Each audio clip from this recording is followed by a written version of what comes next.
Halo, bertemu lagi di channel Langkahku. Teman-teman, pernahkah kalian mendengar pernyataan seperti ini? Allah kita sama kok. Walaupun agamanya beda-beda, kan Allah itu cuma satu. Atau mungkin ada yang bilang, banyak jalan menuju Roma, jadi banyak juga jalan menuju surga.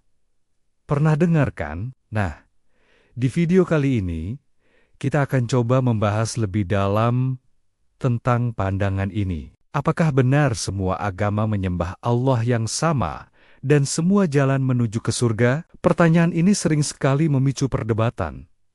Dan jujur saja, jawabannya tidak sesederhana kelihatannya. Banyak orang meyakini hal ini karena ingin menekankan persatuan dan toleransi, yang tentu saja adalah niat yang baik. Tapi, apakah keyakinan ini sesuai dengan ajaran Alkitab? Mari kita kupas tuntas bersama. Jangan lupa subscribe, like, share, dan komen, agar saya tambah semangat untuk buat bahasan topik lainnya.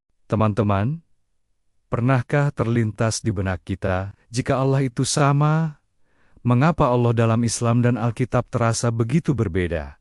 Bahkan terkadang bertolak belakang. Apakah benar kita menyembah Allah yang sama? Dalam Islam, Allah itu tauhid, di mana keesaan Allah itu mutlak, tunggal, dan tidak terbagi. Namun, di episode sebelumnya kita sudah membahas bahwa dalam Alkitab, keesaan Allah dipahami dalam konsep Tritunggal Maha Kudus, di mana konsep ini bahkan sudah terlihat sejak awal di Perjanjian Lama, seperti dalam Kejadian pasal 1, ayat 1-3, di mana ada Allah, Roh Allah, dan Firman Allah yang bekerja bersama-sama dalam penciptaan.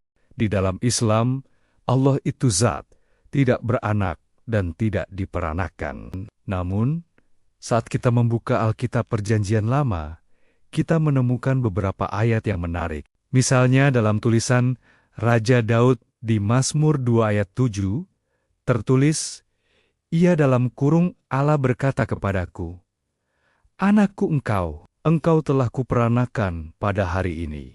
Lalu tulisan Nabi Samuel di kitab 2 Samuel 7 ayat 14. "Aku dalam kurung, Allah akan menjadi bapanya, dan ia akan menjadi anakku." Bahkan tulisan Raja Salomo, Sulaiman di kitab Amsal 30 ayat 4 bertanya, "Siapa namanya?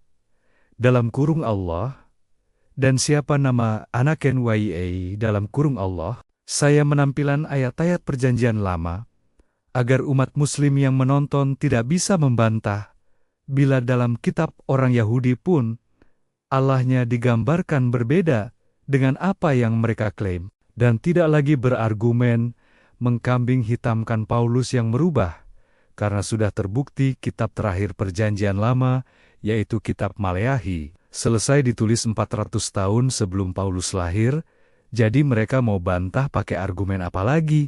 Karena banyak pemuka agama mereka yang aneh, khotbah, menyiarkan kajian di masjid, tapi selalu yang mereka bahas Alkitab, dengan memaksakan POV mereka, tanpa mau mengerti dan belajar secara utuh dari Alkitab. Rasanya seperti mereka mengambil potongan kecil informasi, tanpa mau melihat gambaran besarnya. Ya kan? Misalnya, dalam kekristenan, Yesus mengajarkan para murid untuk memanggil Tuhan dengan sebutan Bapa. Seperti yang tertulis di Injil Matius 6 ayat 9, "Karena itu berdoalah demikian, Bapa kami yang di sorga, dikuduskanlah namamu." Apakah dengan contoh ini, mereka masih mengklaim Yesus itu Muslim? Hanya karena Yesus pernah berdoa dengan posisi bersujud, sedangkan ajaran Yesus bertolak belakang dengan ketauhidan Allah mereka.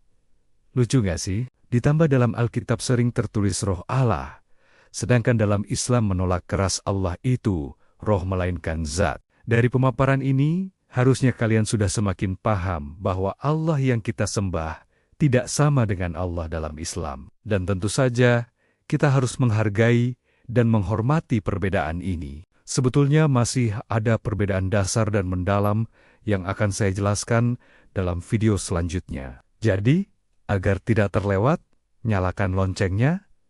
Terima kasih sudah menonton. Jangan lupa subscribe ya. Tiap langkahku dia